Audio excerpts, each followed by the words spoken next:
Ciao a tutti, oggi con voi vorrei preparare una ricetta che ho sempre promesso di registrare perché è una ricetta semplicissima, con soli 5 ingredienti, ma che spesso ci può salvare la vita. Io oggi ho del buon pomodoro rosso, del basilico, delle cipolle, il sale e dell'olio. La cosa importante che vi voglio dire adesso, ma che poi vi ricorderò anche al termine della nostra ricetta, è che il sale al momento non ci serve perché dovremo aggiungerlo solo dopo che il pomodoro sarà stato cucinato e passato. Come attrezzi di lavoro abbiamo bisogno di una pentola e poi di un passapomodoro, un passaverdure. Tutti noi ce l'abbiamo a casa perché questo per esempio è di mia madre e io ho questo passapomodoro da moltissimi anni e ce l'ho con due filtri, uno un po' più sottile, e quindi a grana sottile, e uno a grana un po' più grande, dipende che tipo di verdura vogliamo passare. Ormai tutti siamo abituati con il mixer di immersione, però non avremo la stessa salsa di pomodoro che avremo utilizzando un passatutto, perché se noi andiamo a frullare con un mixer andremo a frullare sia i semi che la buccia, quindi spesso e volentieri i prodotti chimici che vengono usati dai coltivatori rimangono dentro la buccia, in quel modo ne andremo a conservare anche questi. Allora, io ho già cominciato a tagliare il pomodoro in modo tale da poter preparare la nostra salsa. I tempi di cottura saranno molto brevi, 15-20 minuti al massimo. For my friends in English language, like I promised a lot of time, I'm making with you the fresh tomato sauce with the Sicilian recipe. I'm using like I love only 5 ingredients, so I'm using olive oil, tomatoes, onion, basil, and salt. I remember to you that the salt we will use the salt only at the end of the recipe when the tomatoes will be just cooked. So now I'm cutting in quarters the tomatoes, and then I will cook the vegetables for 15-20 minutes. And the secret to understand that the tomatoes will be ready will be that the tomatoes will be skin off. Il segreto per capire che i pomodori sono già cotti è quello di vedere se la buccia del pomodoro si è staccata dai nostri pomodori in cottura, quindi al massimo serviranno 15-20 minuti. Adesso tagliamo la cipolla. Io sto utilizzando una cipolla rossa, ma voi potete utilizzare una cipolla bianca, una cipolla dorata, quella che avete in casa.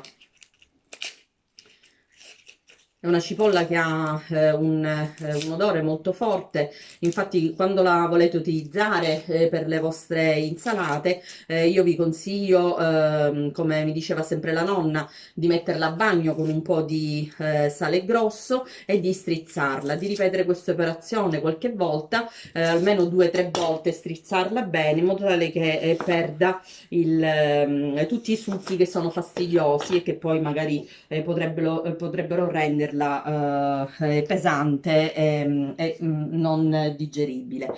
L'aggiungo dentro la mia pentola, aggiungo delle foglie di basilico, come vedete non trito nulla, vado a mettere tutti gli ingredienti a crudo, ho le mani bagnate,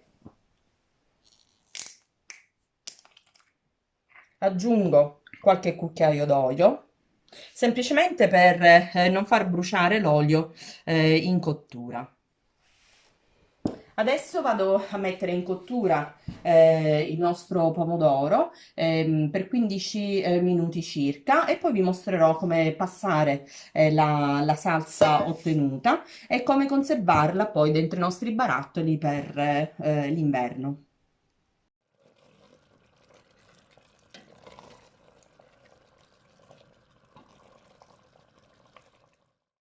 La salsa è pronta, sono passati circa 15-20 minuti e adesso andremo a passarla con il nostro passatutto.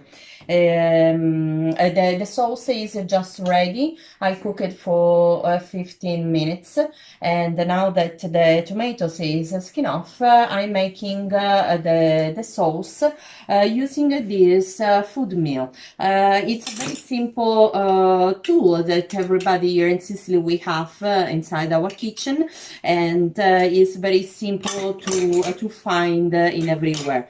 Now I take a few spoons of sauce and then putting in the food meal so I can start to make the tomato sauce.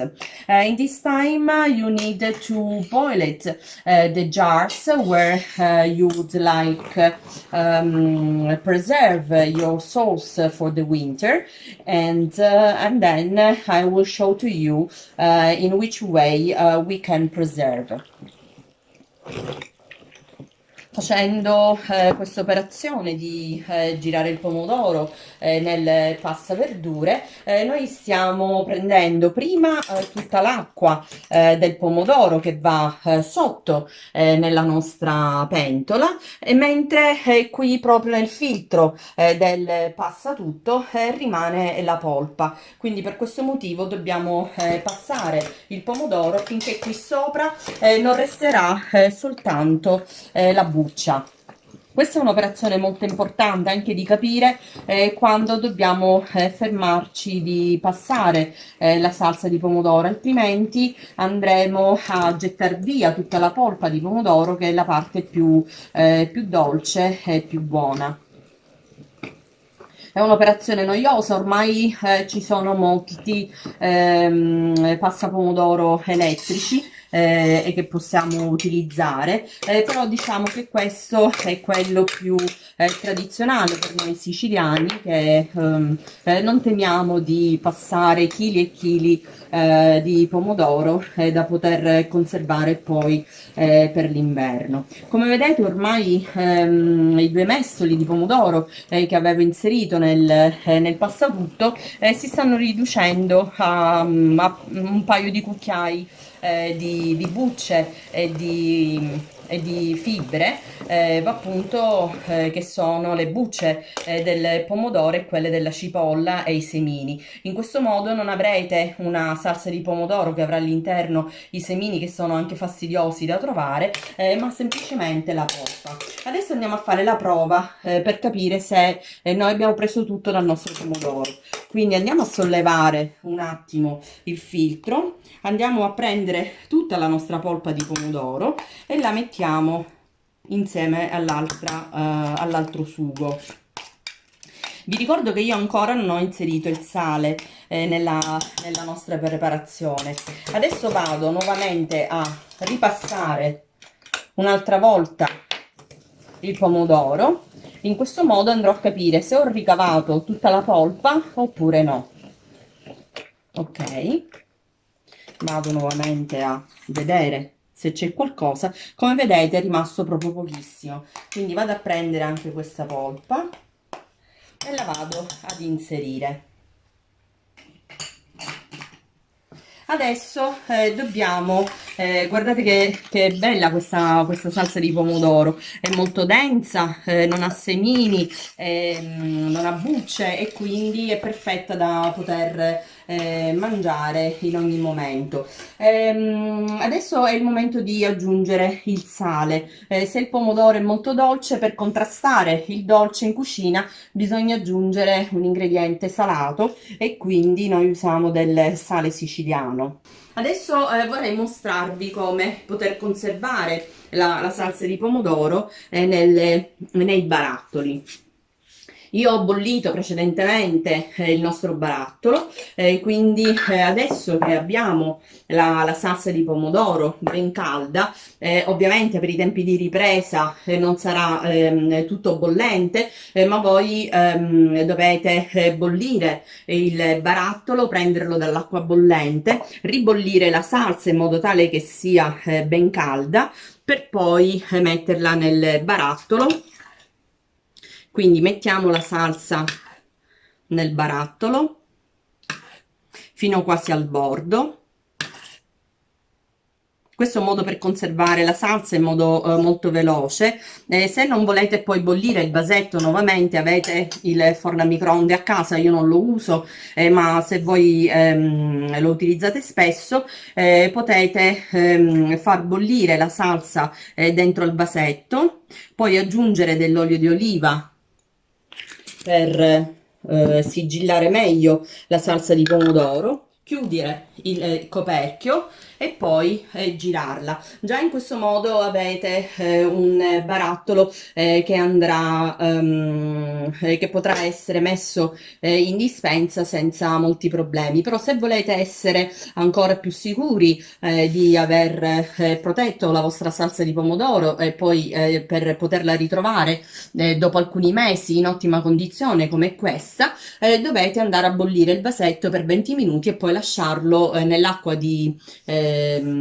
calda finché non si sarà raffreddato. Now, my friends, that the tomato sauce is ready, you can make your jars. In the last minutes, you are boiling your jars, so you can take from the boiling water, and then you must put the tomato sauce inside, and you can put inside your jars. It's very important that you cover your tomato sauce with olive oil like I made before, and then you must turn over the jar, and you can leave in this way. It's very important that the tomato sauce is very hot, so then you can preserve it for a few months. But now I would like taste my tomato sauce with a slice of bread homemade from me, and with a leaf of fresh basil. So my recipe is complete, and I wish to you a good night and see you soon. Io però adesso non posso resistere, quindi con una fettina di pane preparo un'altra bruschetta che poi andrò a mangiare con calma insieme a mio marito che sta facendo le riprese, e ci godremo questo momento di relax. Ecco qui la mia salsa di pomodoro siciliana, la mia bruschetta. Ciao e alla prossima!